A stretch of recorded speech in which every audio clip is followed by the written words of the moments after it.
What is up guys? Good morning. Good day sa lahat. Nakita nyo naman, ibang intro natin yan. Ibang lugar. Una, may inasikaso lang ako dito, somewhere dito sa Taguig. McKinley? Video, ito ba? Tama, McKinley. Inasikaso lang guys.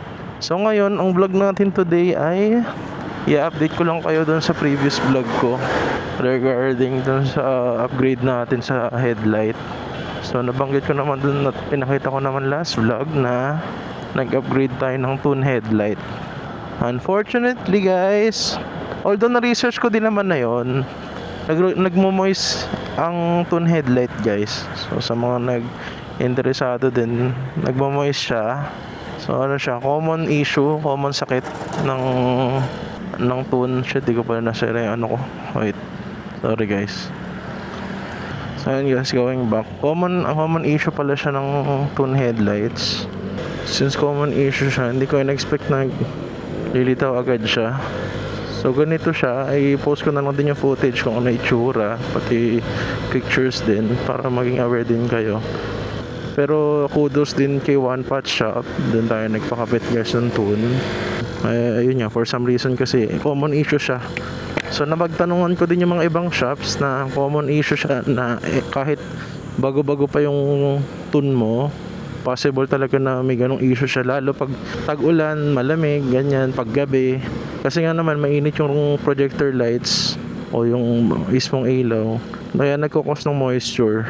So ngayon sabi ko kay One Patch kung pwedeng i-refund ko na lang. Pumayag naman sila. So maraming salamat ulit sa One Patch na at least kahit ganun ang nangyari, pinagbigyan pa rin tayo. So ngayon ng vlog natin guys, nag-end up kasi ako nag-retrofit na lang ako. So nagpagawa ko kay The Retrofit Shop. Medyo mas mahal siya ng konting-konti. Kaya ngayon, gawa na siya, ipapa-install na lang natin. Punta tayo ngayon dyan sa may Pasig. So doon ako diretso guys. Yung ginawa ko kasi initially, pagka nagpa-sked ka, same day mo makukuha. Kaya lang pagka ang pinakabit mo yung V1 ata nila yun, yung may angel eyes na bilog na malaki, medyo matagal siya kasi pagpunta mo doon pa lang nila ay gagawin. Syempre medyo matagal yung kasi bukas housing pa doon sa housing ng ilaw. So parang abutin ng mga 7 to 8 hours. So ngayon sabi ko kay Retrofit, hindi ba pwede mag-down na lang ako kahit kalahati, tapos gawin na nila para pag pupunta ako doon, i-install na lang. So makakat yung procedure, magiging from 7 to 8 hours, magiging 2 to 3 hours na lang. So ayun, salamat din sa Retrofit kasi pumayag sila na down lang. Ayun, gawa na daw yung headlight natin, gawa na kahapon. Kaya ako ngayon nagpa-skid, sinabay ko na dito sa lakad ko. Ayun guys, pumunta tayo dun ngayon. So as of now, naka-install pa yung tune headlight dito sa ATSI 2.0 natin. So sabay pa baklas natin, tapos isa sa all na lang natin kay One Patch. Ayun guys, konting quick update. Pero guys, ako sa totoo lang, maganda yung tune, promise. Ano na siya, good enough talaga, kahit di ka na mag-aux lights. Ako kasi OC akong tao. So alam mo yun, yung mga ganong magpa-fog, lagi ko siyang papansinin eh. So naisip ko, yun nga, kung ganun din naman, gumagastos din ako eh.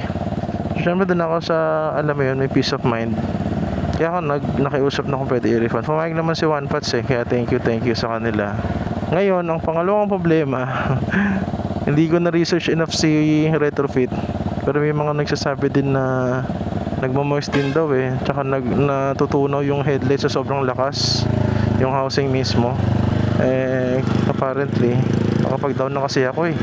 Nag-down ako ng 5,000 try ko sanang pull out kasi plano ko nun baka na lang ako, Tony Scooter Primo. Kaya lang syempre business is business, na syempre no refund.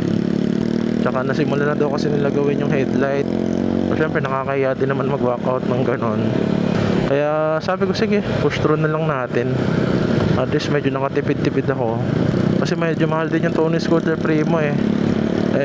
Inibigyan na lang din ako ng assurance na may 1 year warranty. Kung yung may mga mangyari man, mapundi o yun nga, yung mag-moist and all. So, sabi ko sige, testing ko na lang din kasi naisip ko. Actually naisip ko pa nga ibenta na brand new eh. Kaya lang mahirapan ako ibenta o ibenta ko ng palugi eh, nanghihinayang ako. Sabi ko sige, laban na yan. Kaya ayun, doon tayo papunta guys. Dito tayo sa C5, baybayin lang natin, malapit lang yun. Ayun guys, balikan ko kayo. Ang init. Usang muna ako dito sa traffic. Be right back.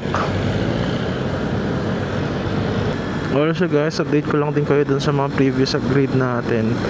Nagpapalit tayo ng 220mm na disc brake.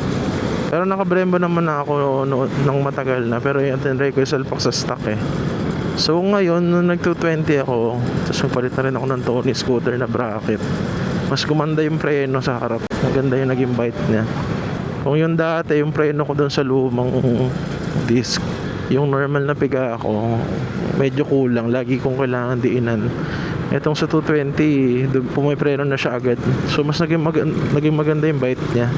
Kaya mas nagustuhan ko. Good upgrade. Kasi function siya. Functional. Siyempre dagdag pogi na rin kasi may design yung disc. Tsaka lutang yung block na bracket. Tapos syempre yung chrome natin, yung chrome CVT cover, pogi, lakas ng dating guys. And guys, isa pa, i-update ko na lang kayo dun sa mga kulang natin sa setup.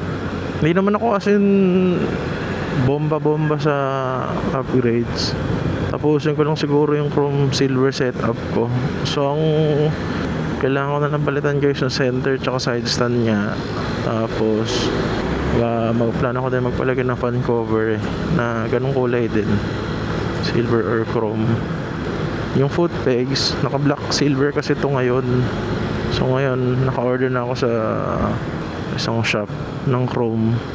Maka CNC lang din ako nag-branded eh kasi ako foot peg lang naman, same functions lang naman siya. Nakita ko din dito sa binili kong Ghost Factory, parang wala namang difference. Yun nga, more on brand or pangalan lang. Parang okay lang kahit walang brand, basta same function naman, diba? Ano, gusto ko magpahangin. Kaya muna tayo, parang lambot ng gulong ko eh. Buti malilim.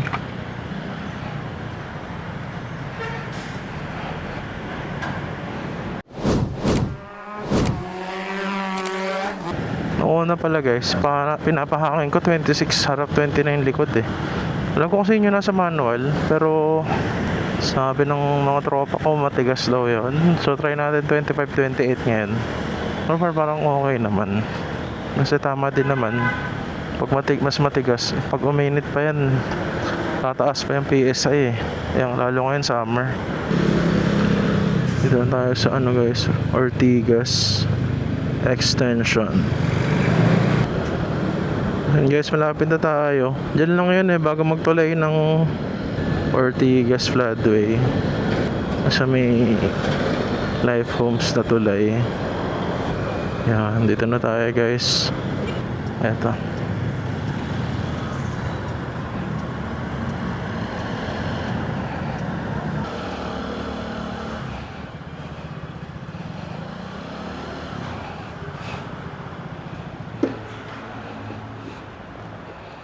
A few moments later.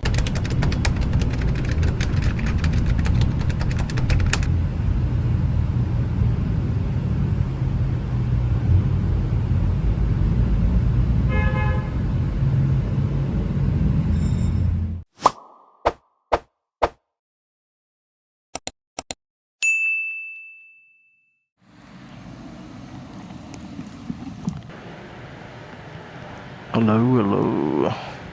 So ayun guys, tapos na tayo dito sa The Retrofit Shop. Okay naman. Ayan, yung ilaw.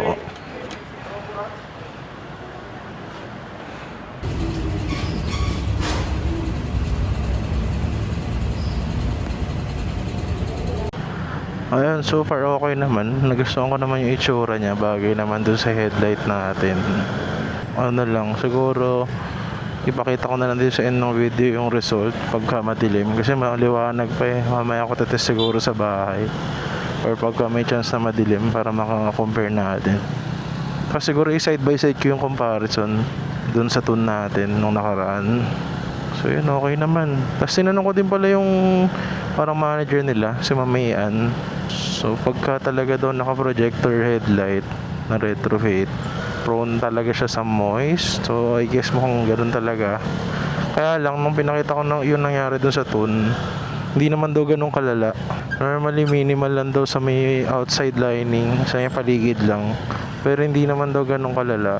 Tapos dapat ano daw normally daw ang cost nun is yung pag nagmo-motor wash tapos na pressure washer ganyan. So dapat daw pag umulan or malamig hindi naman daw nagaganon. Pero yun, so mukhang ganun nga talaga ang mga projector na ilaw. Pero yun, malakas nga, ang ganda ng buga pati, ang linis. Mas maganda siya doon sa tune. So yun, observe din natin muna. Hindi na pa natin siya masyadong appreciate yan kasi maliwanag pa eh. Pero yun guys, babalikan ko kayo. So dito ko na siguro tatapusin yung video. Siguro since traffic din. Again, palambing lang. Pa-follow naman ako, pa-subscribe. Pa-like na rin itong video natin. Tapos pa-share na rin sa mga friends nyo na interesado sa ganitong klaseng content. Again, baka may naghahanap na naman ng upgrade. Oh, ito, isang magandang upgrade. Ano to? Functional upgrade. Ika nga nila. Kailangan to lalo. Ngayon, mag-uulan na. Maganda, mas malakas yung ilaw. So, yun. Sana nabudol kayo. Again, yun lang. Tapos pa-comment na rin kung nagustuhan nyo. Subscribe nga para masundan nyo din yung mga contents pa natin. Yun lang guys. Salamat. Peace out. Bye-bye.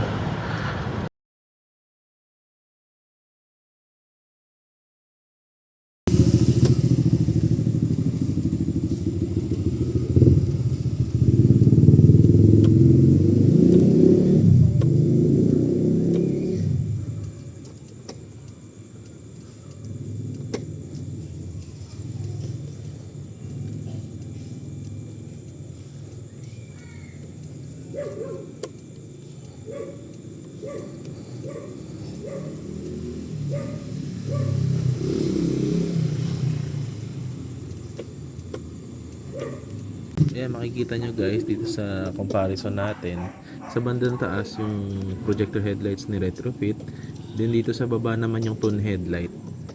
Makikita nyo rin na yung phone pala na ginamit ko dito guys is same phone lang. Kaya para maano natin, ma-achieve natin yung same quality lang din. Tapos yung location same lang din para makita nyo din yung talagang difference ng buga. Mas malakas si retrofit guys, sobra. As in, ang ganda ng buga niya.